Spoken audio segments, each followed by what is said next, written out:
2035 ಈ ಜಾಬ್ಸು ಇರುವುದಿಲ್ಲ. ಈಗ ನೀವು ಓದುತ್ತಿರೋ ಕೋರ್ಸು ಅಥವಾ ನೀವು ಕಾಣುತ್ತಿರುವ ಕನಸು 2035 ಅದೇ ರೀತಿ ಇರ್ತದಂತ ಯಾರಾದ್ರೂ ಗ್ಯಾರಂಟಿ ಕೊಡಬಲ್ರ? ಒಂದ್ ಸ್ವಲ್ಪ ಯೋಚಿಸ್ರಿ. 20 ವರ್ಷದ ಹಿಂದ STD ಬೂತ್ ನಡೆಸೋದು ಒಂದು ಜಾಬ್ ಆಗಿತ್ತು. ಇವತ್ತು ಎಲ್ಲಾರ ಕಡೆ ಮೊಬೈಲ್ ಬಂದ ಮೇಲೆ ಆ ಜಾಬ್ ಎಲ್ಲಿದೆ?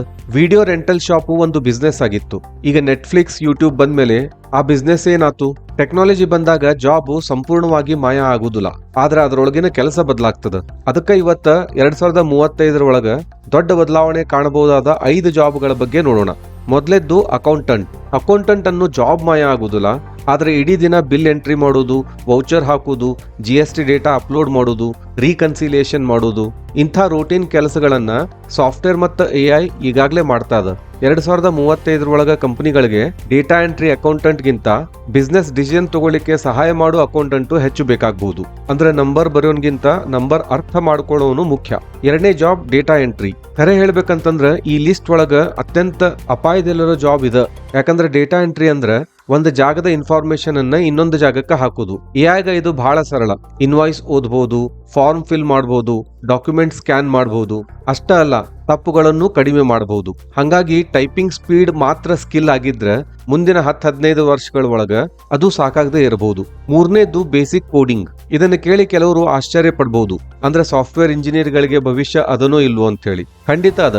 ಆದ್ರ ವ್ಯತ್ಯಾಸ ಏನಂದ್ರೆ ಇವತ್ತೊಂದು AI ವೆಬ್ಸೈಟ್ ಅನ್ನ ಬಿಲ್ಡ್ ಮಾಡಬಹುದು, ಸಿಂಪಲ್ ಆಪ್ ಮಾಡಬಹುದು, ಸಾವಿರಾರು ಲೈನ್ಸ್ ಕೋಡ್ ಬರಿಬಹುದು. ಹಂಗಂದ್ರೆ ಕಂಪನಿಗಳು ಯಾರನ್ನ ಹುಡುಕ್ತಾವ? ಕೋಡ್ ಟೈಪ್ ಮಾಡೋರ್ನ ಅಥವಾ ಸಮಸ್ಯೆ ಪರಿಹರಿಸೋರನ್ನ? 2035 ನಿಮ್ಗೆ ಕೋಡಿಂಗ್ ಗೊತ್ತದಂದ್ರ ಅದು ಬರೀ ಒಂದು ಸ್ಕಿಲ್ ಮಾತ್ರ. ಆದ್ರೆ problem solving, product thinking, creativity ಇವು ಜಾಸ್ತಿ ಮುಖ್ಯ ಆಗ್ಬಹುದು. ನಾಲ್ಕನೇದು ಟೆಲಿಕಾಲಿಂಗ್. ನಿಮ್ಗೆ ಬ್ಯಾಂಕ್, ಇನ್ಶೂರೆನ್ಸ್ ಅಥವಾ ಸರ್ವಿಸ್ ಪ್ರೊವೈಡರ್ ಇಂದ ಕಾಲ್ ಬರ್ತಿರ್ತಾವ. ಇಂಥ ಸಾಕಷ್ಟು ಕಂಪನಿಗಳು ಈಗ AI ವಾಯ್ಸ್ ಏಜೆಂಟ್ಸ್ ಅನ್ನ ಬಳಸಲಿಕ್ಕೆ ಆರಂಭಿಸಾವ.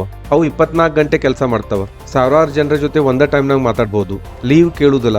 ಹಂಗಾಗಿ ಸ್ಕ್ರಿಪ್ಟ್ ಓದಿ ಕಾಲ್ ಮಾಡೋ ಕೆಲಸ ಕಡಿಮೆ ಆಗಬಹುದು. ಆದ್ರೆ ರಿಲೇಶನ್ಶಿಪ್ ನಿರ್ಮಿಸಿ ಯಾವ ಸೇಲ್ಸ್ ಪ್ರೊಫೆಷನಲ್ಸ್ ಗಳು ಕೆಲಸ ಮಾಡ್ತಾರ ಅವ್ರಿಗೆ ಡಿಮ್ಯಾಂಡ್ ಇರ್ತದ. ಐದನೇದು ಸಿಂಪಲ್ ಕಸ್ಟಮರ್ ಸಪೋರ್ಟ್. ನನ್ನ ಪಾಸ್ವರ್ಡ್ ರೀಸೆಟ್ ಆಗ್ತಾ ಇಲ್ಲ, ನನ್ನ ಆರ್ಡರ್ ಎಲ್ಲದ, ನನ್ನ ರಿಫಂಡ್ ಯಾವಾಗ ಬರ್ತದ, ಇಂಥ ಲಕ್ಷಾಂತರ ಪ್ರಶ್ನೆಗಳಿಗೆ AI ಈಗಾಗಲೇ ಉತ್ತರ ಕೊಡ್ತಾ ಅದ. ಆದ್ರೆ ಕಸ್ಟಮರ್ನ ನಿಜವಾದ ಸಮಸ್ಯೆಯನ್ನ ಅರ್ಥ ಮಾಡ್ಕೊಳ್ಳೋದು, ಸಿಟ್ಟಿಗೆದ್ದಿರೋ ಕಸ್ಟಮರ್ ಅನ್ನ ಹ್ಯಾಂಡಲ್ ಮಾಡೋದು, ಕಷ್ಟದ ಸಿಚುವೇಶನ್ ಒಳಗ ಸೊಲ್ಯೂಷನ್ ಕೊಡೋದು, ಇವು ಇನ್ನೂ ಮನುಷ್ಯರು ಮಾಡುವಂತದ್ದು. ಹಂಗಾದ್ರೆ ಈ ವಿಡಿಯೋದ ಟೇಕ್ ಅವೇ ಏನು? AI ಜಾಬ್ ಅನ್ನ ಕಸಿದುಕೊಳ್ತಾ ಇಲ್ಲ, AI ರೂಟೀನ್ ಕೆಲಸಗಳನ್ನ ಕಸಿದುಕೊಳ್ತಾ ಇದೆ. 2035 ಡಿಗ್ರಿ ಇರೋರು ಮುಂದೆ ಬರುದಿಲ್ಲ. ಒಂದು ಸಾಫ್ಟ್ವೇರ್ ಮಾಡ್ತಕ್ಕಂತ ಕೆಲಸಕ್ಕಿಂತ ಹೆಚ್ಚು ಯಾರು ಮೌಲ್ಯ ಸೃಷ್ಟಿಸ್ತಾರ ಅವ್ರು ಮುಂದೆ ಬರ್ತಾರ.